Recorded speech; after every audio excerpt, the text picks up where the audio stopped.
Hello and welcome to Independence, the FIEC podcast. My name is Adrian Reynolds. I'm head of National Ministries, and I'm here with John Stevens, our National Director. Hello, John. Hi, Adrian. It's our regular roundup of the news. We're one twerp short, as just to quote Blackadder there. Phil is not here with us today. He is off looking after his daughter, while his wife attends the, let me get it right, the FIEC Ministry-wide retreat, which is going on at the moment. It's been going on this week, hasn't it, John? Yes, great. Important part of our programme. 2 conferences this week. We've had Thrive, which has been for women's workers. Yep. And new COO, Hannah Hutchison, was able to be at that as well.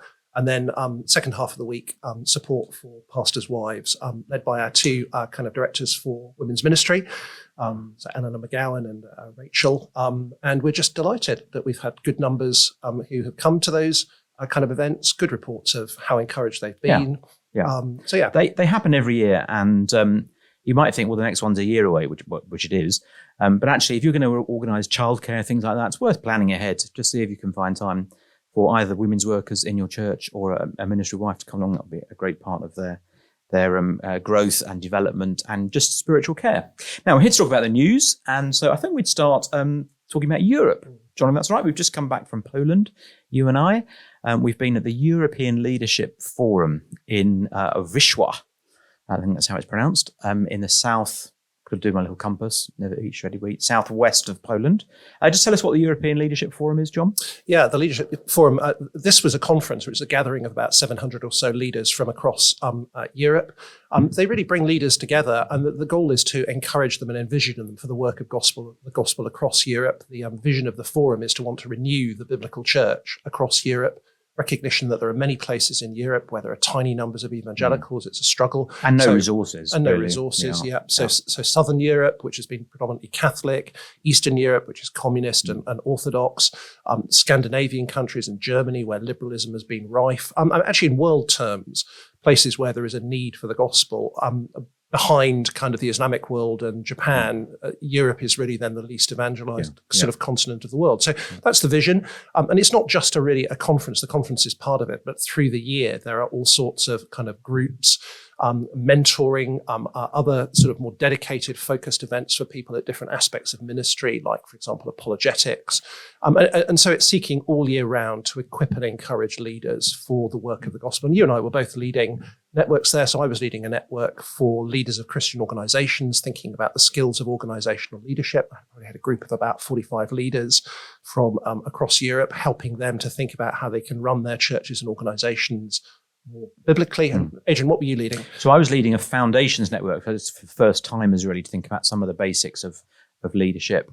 And again, people from all across Europe, and just greatly encouraging, wasn't it, to hear people's stories, to realise actually that most people are ministering across Europe with very, very little in the way of either access to resources or indeed money. So I met a Hungarian pastor, part of a network of churches, very, very similar actually in many ways to the FIEC. And he said, well, we're one of the larger churches in the network. I said, well, what size are you? And he said, we're about 45 members.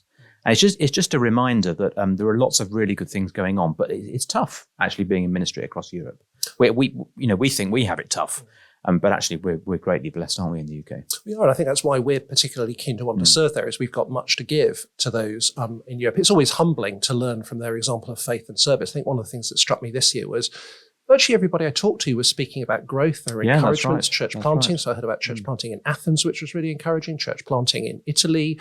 I heard about church planting in Gdansk and growing churches that were there. So actually, the mood felt remarkably encouraged in terms of God being at work. It's obviously a day of small things at this point, but there is significant kind of gospel growth going on, I think, amongst a younger generation of pastors and leaders. It's also great to meet people running organizations like FIEC. So lots of the churches are free evangelical churches. I spent some time with the guy who's going to be leading essentially the equivalent of the FIEC in Slovakia. And there were some people from around the world this time. So I met a kind of a Nigerian leader who has basically established an FIEC. Is that a bit like Australia being allowed to be in Europe? It's kind of the same sort of concept. But he was talking about how they've established essentially an FIEC in northern Nigeria, reaching Muslim communities and villages, and saying they're seeing 400 or 500 Muslim conversions a year through that work. So that's just wonderfully encouraging. There's quite a few people from the FIEC involved in it as well. So the music team were from Above Bar. You run your network alongside Jen Charteris, who's part of an FIEC church. Dan Strange was there as part of the Theology Network. So it's quite a few people from FIEC churches serving. I guess there aren't so many people from the UK who go as attendees. Should some of the FIEC church leaders and people serving in churches think about being there as somewhere to go to be blessed? Yeah, I think that's a great opportunity. There's sort of all different sorts of fields covered, as I said, apologetics, Bible teaching, leadership, the arts, children's work, youth ministry. I think it'd be fair to say that actually in the UK, we have resources for lots of those things we do, at home. So I think for many of the people in Europe, this is a unique resource that's available to them. And it does remind us that actually a lot of training is available in the UK. Having said that, I think there is great benefit in actually learning from other cultures and how they're doing things, so that sometimes stepping outside of your own immediate context to think about a different context and how they do things can cause you to think of things freshly, and maybe realize that much of what you do might actually be a result of tradition. You might have failed to contextualize because you've taken that for granted. So I think there is benefit in learning from those coming out of different contexts.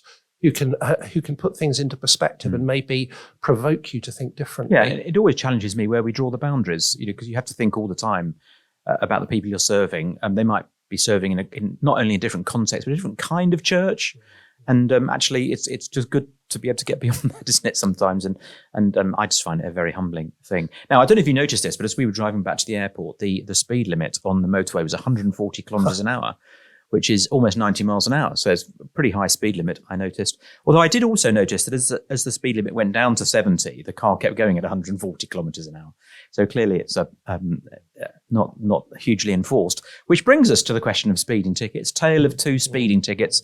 It's a while since we've had an In the News. So since we last met In the News, 2 speeding tickets have been in the news. The first is that issued to the Archbishop of Canterbury, who was caught doing 25 in a 20 zone along the embankment, and had to. Well, he didn't make a court appearance. He was he kind of pleaded remotely, didn't he? But pleaded guilty. And then a slightly more infamous, perhaps, incident with Suella Braverman and the speeding course that wasn't. Tell us, John, a little bit about the kind of background to these. Yeah, well, they've both been caught speeding. I think the reality is that. Obviously, speeding covers a wide spectrum. The law is clear as to what should be done. I think they were both caught actually sort of exceeding a relatively low speed limit, and would both say that they hadn't known what the speed limit was, or they weren't aware that they were breaching it. So it's very different from the person who's kind of deliberately doing 100 on the M1. You know what you're doing. Yeah. So that's different. But it's a reminder that actually ignorance is no defence before the law. That actually in these contexts, actually the standard is set. And irrespective of whether you know you're breaking the standard or not, actually that renders you accountable, which is just a reminder that actually with sin and with God, he sets his standards. And in a sense, our knowledge and acceptance of those standards isn't the basis on which we're judged. We'll be held account for having kind of fallen short. And that's with a view to protect kind of everybody and keep everyone safe. It's difficult to dig down into the exact circumstances. With the Archbishop of Canterbury, it seems as though he attempted he accepted that he'd sped and he wanted to resolve this. He put his hands up, didn't he? And it ended up in court because apparently his attempts to kind of pay the fine and do that seemed not to have been accepted. There was some very strange communications with Lambeth Palace. Dear Arch. So I think he had a letter, I feel a measure of sympathy for him as to where it ended up, because if the story is as it's been reported, apparently he did attempt to resolve this, and it kind of then escalated. So there isn't an indication on his part of a desire to want to try to escape liability for that. With the other, still a good headline though, isn't it? Still a good headline.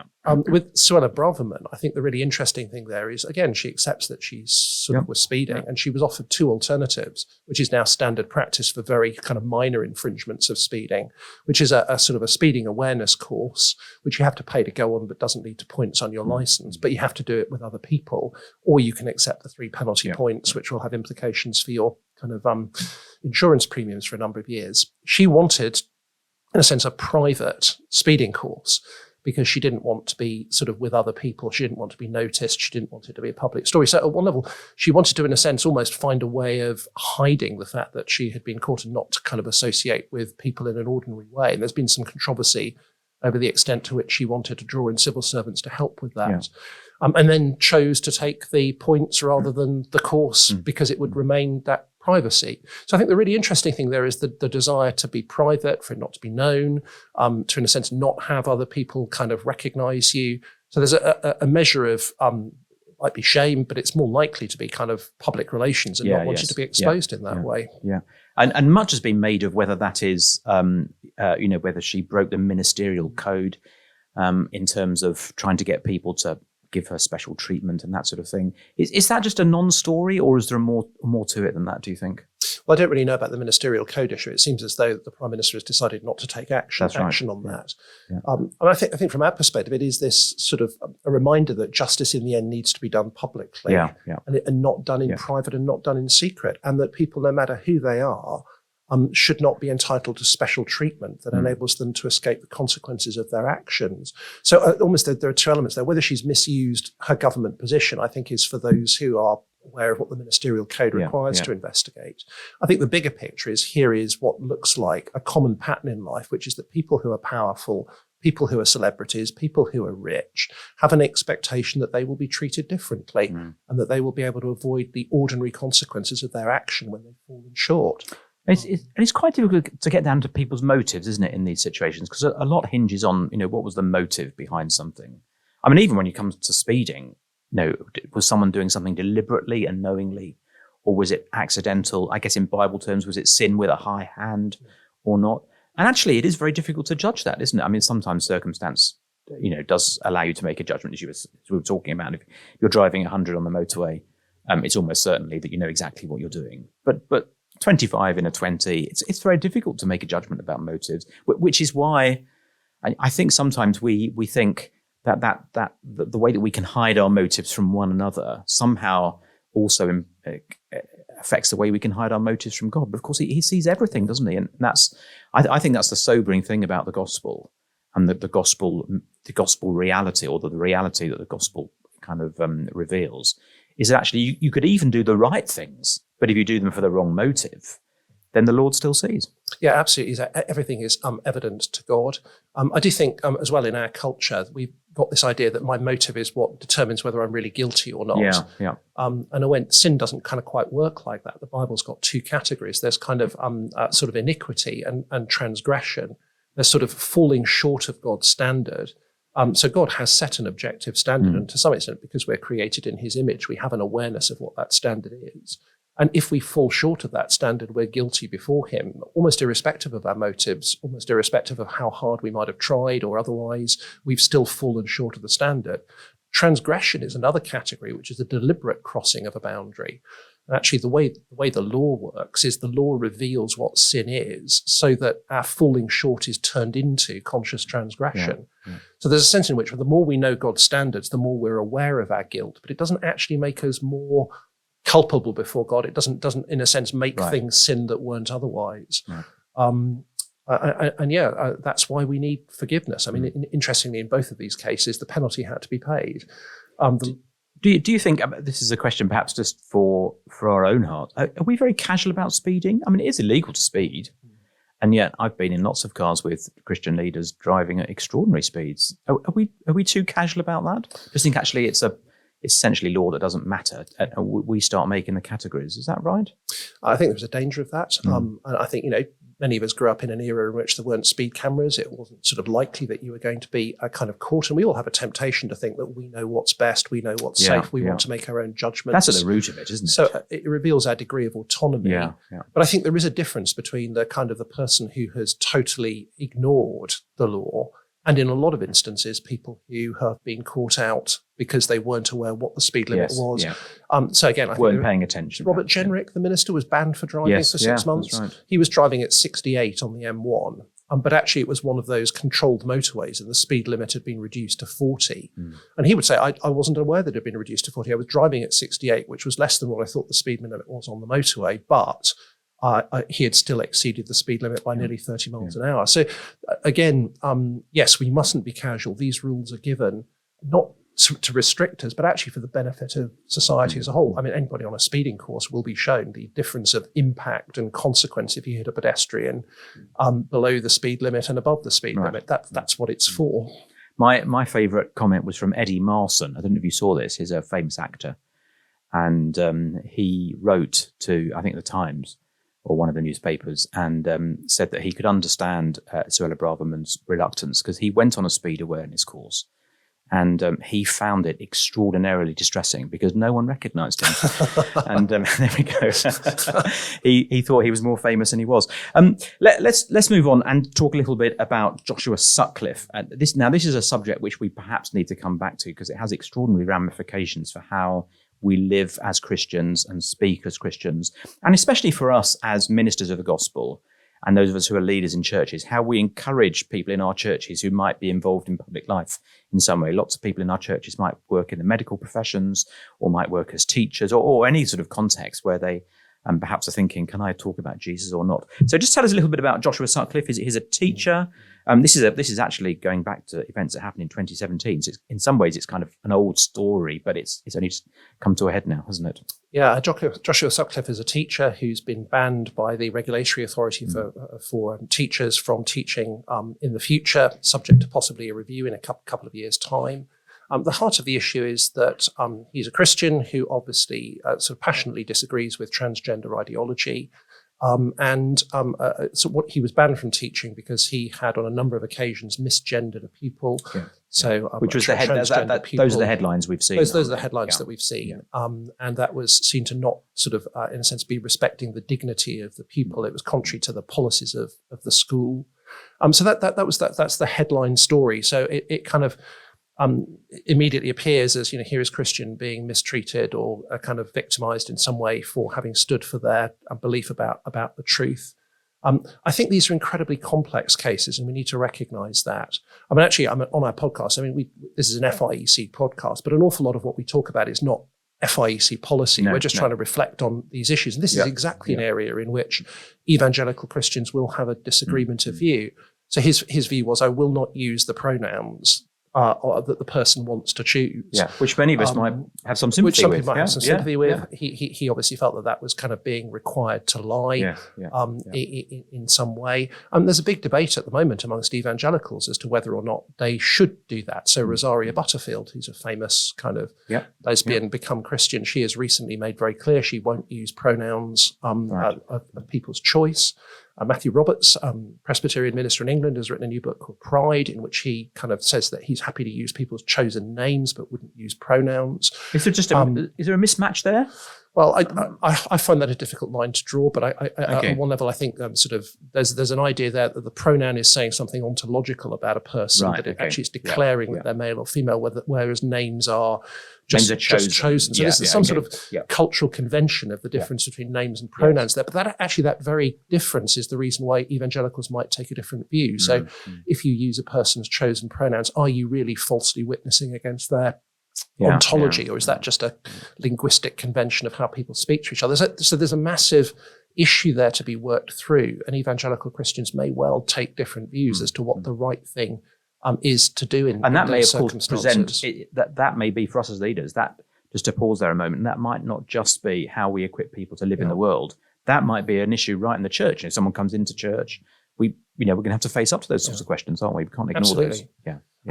I read the judgment. I think it's absolutely right in a secular culture where these things are being debated, where policy is changing. Christians have the right to assert their rights and actually to take action to seek to uphold their rights. So part of this is about the question of, do you have the right to do that in that context? This first judgment concluded that the teacher didn't have the right to do that. Right. He's got the right to appeal to the High Court, so it will go further. There's some positive things in it for Christians. The story is bigger than that. So when you read the judgment, this was a teacher who was working in a school. He was a maths teacher. He clearly exercised some Christian witness within the school. So he was allowed by the school to run a Bible club that people could come to, so it was known as a Christian. And in the end, what the tribunal found was that he'd crossed the boundary in his maths lessons and dealings with these people of being sort of a preacher rather than a teacher. And that was the language they used, That's the language that they used. And some interesting things. So one of the claims made against him was that he had said that he was against gay marriage, and it was alleged that was, again, a breach of the teacher's code. The judgment finds that so when he was asked questions, what's your view on gay marriage by pupils, and he answered, that was regarded as being perfectly acceptable. He'd been asked the question. In the context of the classroom. Indeed, so the freedom to answer and express your opinion. So that's sort of the 1 Peter 4, always be ready to give a reason. In that particular context, he was free to do that. Indeed, whereas actually when he sort of in a sense talked about his view on gay marriage uninvited, that was seen as crossing the line. Right. from teaching because of the impact on potentially LGBTQ students who might be there. So that's quite an interesting navigation. Yeah. You're not restrained from saying what you think, but there's a difference between proactivity in that and the context in which you might speak. So if he'd done that in the Bible Club, would that would be different? Well, I think that's right, because people have chosen to come there, they know what they're coming to. Similarly, he played a video in a maths lesson that was about masculinity, and again, I think it was the inappropriateness of doing that in that particular context. Having said that, he was also critiqued for things that he'd put on his own YouTube channel about homosexuality, about Islam. Again, because that wasn't referencing the school, because that was personal, that wasn't regarded as being contrary to kind of professional conduct in the school context. So there are some ways in which But there have been other cases, haven't there, where that's not been. So there have been some cases, haven't there? Maybe I've got this wrong, where people have put things on their Facebook posts and they have been picked up on that because of the connection to work. I can't instantly comment in detail on all of those, but often that may be because it is linked to work in some way, or references to it. On the transgender issue, what the tribunal found was that on a number of occasions, both in a group where this pupil was part of the group and also speaking to them personally, he had sort of deliberately not used the chosen pronouns, despite school policy and despite the fact that was what both the pupil and the pupil's parents wanted in that situation. And it was the parents who complained that was not respecting the dignity of the child and was harming them. And again, this is very complex, because he clearly believed that enabling the child to identify as a different gender was itself harmful to the child. We've seen things like the report into GIDS, in which children have suffered harm because they've been put on a pathway towards becoming transgender. But it does raise the question, does a teacher, is it your job in that context to contradict what the parents and the person wants, to in effect defend them kind of from themselves? And in many cases, we just have to remember these are incredibly vulnerable kind of sort of children. And maybe that's not the context in which that issue is to be picked up. And I think we can easily confuse the issue and how we deal with particular individuals. There was also the fact that I think quite significantly, given that this had happened, there was a disciplinary hearing. The teacher then appeared on the television. During the hearing? Well, actually a couple of days before his disciplinary hearing. And one of the things particularly picked up on is he'd misgendered the pupil. I think it was on This Morning on ITV. On television, and enough details about who they were to enable their identity to be guessed by people who were watching it. And again, that was seen as a particular crossing of the boundary. So it seems to me that we operate in several different Bible categories here, don't we? And we mustn't set one above the other. So there is courage and there is boldness, but there's also wisdom and kindness and gentleness. We are to make the most of every opportunity, but to do so with wisdom. So that there are lots of different categories, and we mustn't just, major on one and think that all the others don't matter. I think that's completely right. And as we live in a society which has got a very different outlook from Christianity, and that has changed over the last 50 years, part of this is coming to terms with being in that kind of situation.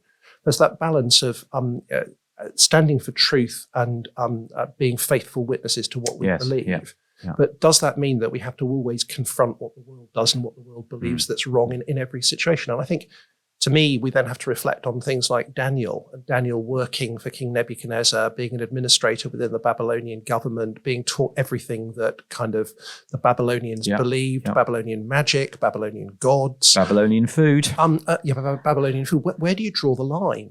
And you don't get the impression that Daniel opposed everything that was happening at every point. It would have been contrary to kind of what God said, because otherwise he would have been unable to function and serve in the roles that he was given. But there were points at which he said, I will not do that. And I think navigating that issue of what that is incredibly complex. Well, let's come back to that, because that's such an important topic at another time. But just thinking about wisdom, thinking about gentleness as well, leads me to want to talk to you about Tim Keller. Lots of deaths, actually, in the last couple of weeks of very well-known people. But in the Christian world, perhaps the most significant one is the passing of Tim Keller at a relatively young age, and been battling cancer for some time. I think I'm of a generation, I guess you are as well, where we're heavily influenced by Tim Keller, by his particular kind of apologetics, making a case for God, and doing that in a very winsome, engaging way. What are some of your reflections on the ministry and the influence of Tim Keller here in the UK, John? Yeah, I mean, I think Tim Keller has had a huge influence here in the UK. And I think we benefited hugely from how he helped us to think about ways of communicating the gospel to postmodern people, particularly those who are perhaps educated postmodern people, younger postmodern people, the kind of New York context in which he ministered. And I think I had probably been brought up with a very strong emphasis on the importance of expository Bible teaching, which was really valuable and great. I think what Tim Keller added to that was a greater emphasis on contextualization and thinking about who you're speaking to and how to connect the gospel with them and how to connect the gospel with their needs. So I think he modeled for us how to bring the gospel to bear on people and kind of highlight how the gospel connects with their lives, so that the gospel is not only confrontational, but also kind of engaging and fulfilling their aspirations and their desires. And I think he did that in a remarkable way. I think not everybody's going to agree with absolutely everything Keller would have said, and that's true of just about every Christian leader who will take their view. I think he is commendable for having stood for the truth of the gospel. He connected, but he didn't compromise on that. I do think he had a passionate commitment to evangelical unity and to wanting being generous and kind to people, and he built unity as a result of that. There were some who felt that he was not confrontational enough and disagreed with him on that. But I think I value his generosity of spirit and the Gospel Coalition and working together with those who held quite different theological views, but standing together on the core is a real model of fostering that kind of and that wider spirit. unity. I mean, he was invited to speak at the parliamentary prayer gathering here in the UK. It's a relatively recent thing, and had the opportunity to preach a gospel. You can find the audio online, to many parliamentarians, unsaved parliamentarians. And actually, if he had been more confrontational, he would never have been offered that invitation. So it's interesting that actually, it's a bit going back to Daniel. Actually choosing your moments, taking wise lines does give you opportunities. Yeah. And I think in some ways the lesson from Keller for us to learn, the danger with all leaders is people think they see what they do and they just copy what they do. Yeah. And I do think Keller's ministry was very targeted on a particular demographic, a particular cultural context. Many of our churches are not operating in kind of metropolitan New York with that constituency. And I think, therefore, what you need to do is not just simply do what he did, but it's more about thinking about why he did what he did.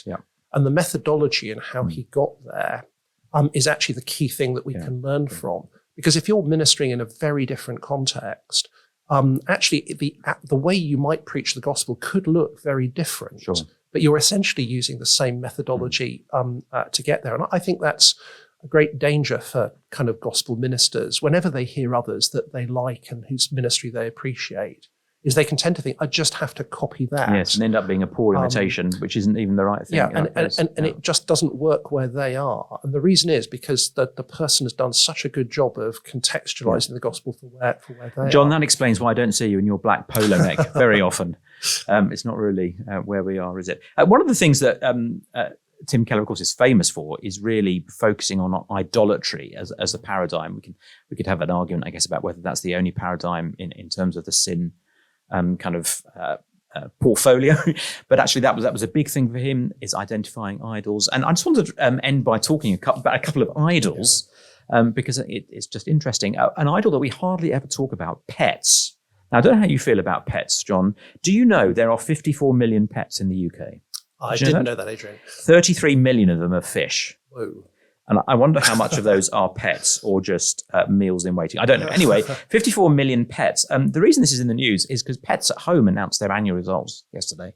They have 54% of the market, which is worth something like £7 billion in the UK, grooming your pets and caring for them. How do you feel about pets? I don't think I've seen you out walking your hamster? No. Well, not massively pet people. You're not? Okay. I have had pets over my lifetime. My collection of pets, I was thinking about what I had: stick insects, terrapins, tortoises, rabbit and hamsters. None of those are great for a walk. No, they're not really. Great. And I did read yesterday a pastor saying that that getting a dog is the best evangelistic thing he'd ever done. Oh yeah, because people clearly stop and talk with each other, and I can at one level that's sort of a utilitarian reason for having a pet in some sense, but it's certainly many. An idol? Do you think? Can they become idols? Well, certainly almost anything can become an idol. So I mean, you talk about pets. I happened to read an article in the paper this week about somebody who was talking about having spent thousands of pounds on a hysterectomy for their guinea pig and why it was worth guinea it. Pig? Guinea pig, absolutely, because they had this a great relationship with their guinea pig. Sorry, I know we should sort of remain impartial, but I can't help a little guffaw at that moment. I mean, there are things in creation which are good and to be enjoyed. Yeah. And actually, I think in this whole issue of idolatry, one of the challenges is navigating: am I enjoying a good gift that God has given? Or am I worshipping something and investing it with a significance of bringing salvation and blessing to me that actually really ought to be God's only? So I think sometimes using the language of idolatry can be unhelpful, because we can then almost feel guilty about anything that we enjoy.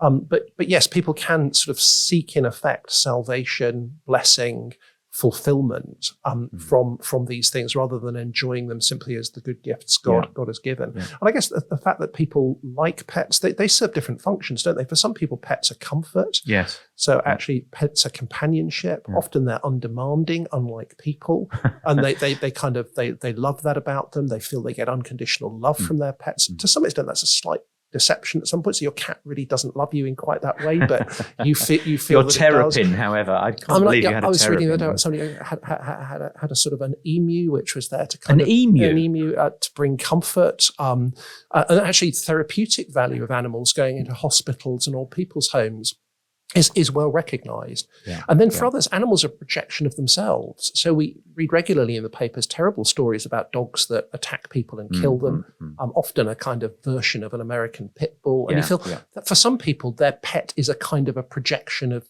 strength. So people own animals for all sorts of different reasons. I'm not sure the Bible's particularly hot on pets. You don't get the great deal of sense that in the Old Testament animals were given to be pets. I was wrestling whether I could think of any example of a biblical pet, and I'm not sure I easily could, actually. Answers on it. Is there a prize? Is there a pets at home? But perhaps we should offer a pets at home voucher for pets in the Bible. We need to finish there, John. We'll finish with pets. I love animals. So do you. Don't write in. Other idols are available. Thank you very much for joining us. This has been Independence, the FIEC podcast. If you enjoyed the podcast, do rate us, review. Just smash that like button, as they say, and that'll help us be found by other people. Thanks for joining us, and we'll catch up with you again soon. Thanks, John. Thanks, Adrian.